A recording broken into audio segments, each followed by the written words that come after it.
good, y'all? Today, I want to tell y'all a story. You see where I'm at right here?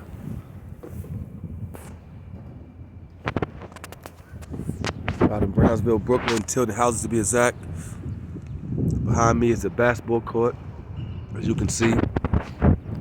The story I want to tell today, I'm right here in the parking lot between 275 and 305. This story right here takes place, I'm trying to recall exactly, but I was a kid, maybe in the late 80s, early 90s. Could have been 89, could have been 1990, 91, somewhere around that time. I was around 7, 8, 9 years old at most. And it started off as a regular day. I was out at Dr. Murphy's office, which is across the street down the block of Rockaway, Livonia. My mom took me there with her. You know, I was a kid, me and my mom together. And as we walking out, you know, we hearing people making noise. As we walking down Livonia, we hear shots. Bow, bow, bow, bow, bow. You know what I mean? A few shots go off. Not that many. Maybe 3 or 4 shots go off. And we hear everybody screaming. People screaming and, you know, stuff like that. Or a train going by.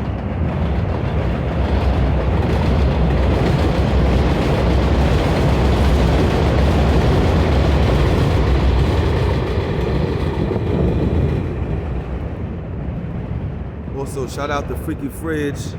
I'm everywhere hat. You want your product placed in a video, you want some promo, hit me up, email me, letsgoave@gmail.com. Definitely get your promo going on, get your items in here. Thousands of views, thousands of subscribers, thousands of buyers, thousands of consumers.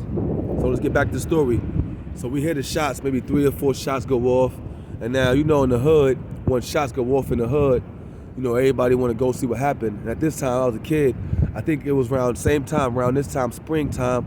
So I had like a light Sherlin on. It was like a Sherlin jacket, like a leather jacket my mom's had bought me. Remember that jacket, it was brown.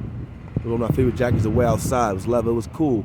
I was a fly little young kid, you know what I mean? Slick hair, everything, you know what I mean? Cool as a motherfucker. So, you know, in the hood, you hear gunshots, people run. But at this time, you know, I'm still young. I'm innocent to what's going on, you know. You know it's a gunshot, but you don't really know what a gunshot is. You're like, oh, somebody shooting something off. So as we walking over here, we walk in the parking lot. As we walk in the parking lot, I guess the police got here already. I don't know if they're here already, but they got here fast. So as we got to the parking lot, we start walking in. As you know, my mom, she holding my hand, and I don't know what the hell. Me and my mom's, you know, I guess she heard from the hood, she seen enough or whatever, but she brought me closer. And as we got closer, you know, right here, I'm gonna get closer to the actual scene. I'm gonna get right to the actual scene. The actual scene. Right here. Right here, on this floor, right here, there was a man laid out. A man laid out with his head blown off. It was the first time I ever seen something like that in my life. I stopped, I froze, and I froze in time, because as a kid, you like, what the hell, you know what I'm saying, is this? Like, you know what I'm saying, people was looking around, people, you know what I'm saying, crying, and you know, my mom, she looking like, oh shit, and I'm a kid, I'm 7, 8 years old, whatever, and I'm sitting there looking, and the dude is laid out, his hat is stretched out, like his body is like right there, and his hat is like a little bit over from him, but like you don't see the hole in his hat, and his head was, and his eyes was still open, you know what I'm saying, his eyes was still open, looking up. And that shit fucked me up, because I'm looking like, yo, this is like somebody is dead. And he had the eyes open, and the body is out like right there. And now the police is around him. You know, this is the late 80s, early 90s. So the police around him had the shit taped off, the yellow tape taped around. But the body was laying just right out there like that. You know, I'm sitting there, and people crying. I'm just a kid, like a fly in the wall. I'm just looking around, you know, stuck in time. You know what I'm saying? Like, why would somebody do that? Like, you know what I'm saying? Like how could this fucking happen? Like, you know what I'm saying? Like, it's a person dead with their head blown off. And, you know, if you ever seen somebody get shot in the head before, that kind of blood, that thick ass blood that come out somebody's head is different. You ever seen brains, like brain matter on the floor?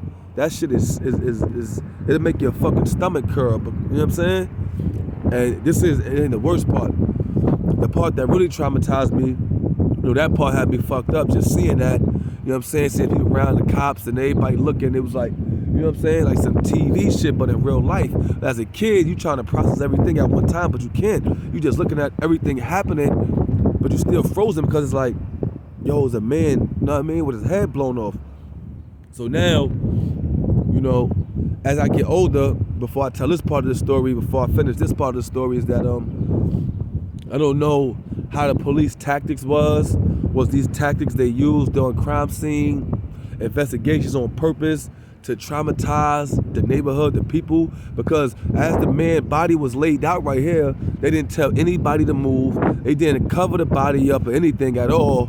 You know what I'm saying? At all. It took them a while to actually cover the body up, right? So now when they finally cover the body up, they put, the white sheet over the body. They put the white sheet, but you could see the thick blood coming through the sheet, the blood soaking through it, and it was just horrible, you know what I'm saying? It was just horrible, and just, more people coming outside. So the point I'm about to make is now, the part that traumatized me, and you can understand because I'm a grown man now, and I still remember this, and I don't think this will ever leave me, was the fact that, the man that got killed, I'm pretty sure he's a man, I'm not sure his age, because I was like 6, 7, or, whatever, so he probably his 20s, 30s, or teens, I'm not really sure, because I was just so young, but his moms had to come identify the body, man, and I think as I got older and grew up, I think that's horrible for the police, the justice system, whoever you want to call it, to have a parent identify their child's body or loved one's body on the street in a horrific condition it's in. I think that's just horrible to do. I think they should wait till the person's at the morgue, the hospital, cleaned up a little better and stuff like that.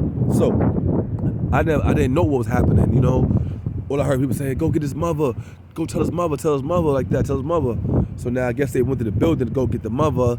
I guess they told the mother, you know what I'm saying? And as she came out of the building, mind you, the building may be over 1,000 feet from here where the building's at. I'm not going to go to the building because I ain't going to get too deep into the details. Who knows about this case, unsolved, or who knows, I don't know. I was a kid there. But as she came out of the building, it was 2 men on her side. I don't know if it's her brothers or whoever, but they was holding her arms. Because she damn near fainted when she came out of the building. And you heard her holler and scream because they told her already that her son is dead. So she already knew before she got here. And as I stood here as a kid, as a 6, 7-year-old, 8-year-old, whatever, they brought this lady right here. They brought this lady right here to the crime scene, And they lift the sheet up over her son and show her his mangled face and head from the gunshots. And she hollered, she cried, she passed out. And that shit hurt my soul as a kid. And to this day, I remember that them screams of a mother losing a child, of a mother seeing her child murdered out here in the same place she grew up at. That's one pain that is undescribable, and nobody can explain how that feels unless you've been through it. And me, being a kid, seeing that bothered me.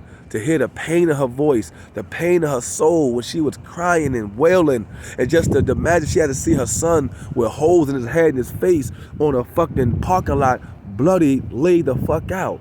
Like, why not just take the boy to the hospital and let the mama go to the hospital, show him in the morgue, cleaned up a little better? I know he's still deceased, but that's horrific to see your child with holes in their head, die with their eyes open. To live with that, because I still could see that. I still see that to this day. I can remember that happening. So imagine what his mama remember to this day, or his family members, whoever it is. Because it had to be the late 80s or early 90s, And this is one of the stories and things that I've seen in Brownsville that traumatized me, because after you see stuff like that, it makes you, I won't say too cold as a kid, but it just puts your mind on defense that stuff like this happened in my neighborhood. You know what I'm saying? Stuff like this happened around me.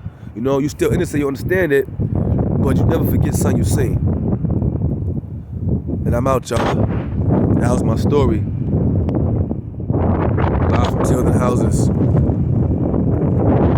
Hit the like, subscribe, and join FCC TV. Follow me on Instagram at CClassAVE. And I'm out. Let's go for life.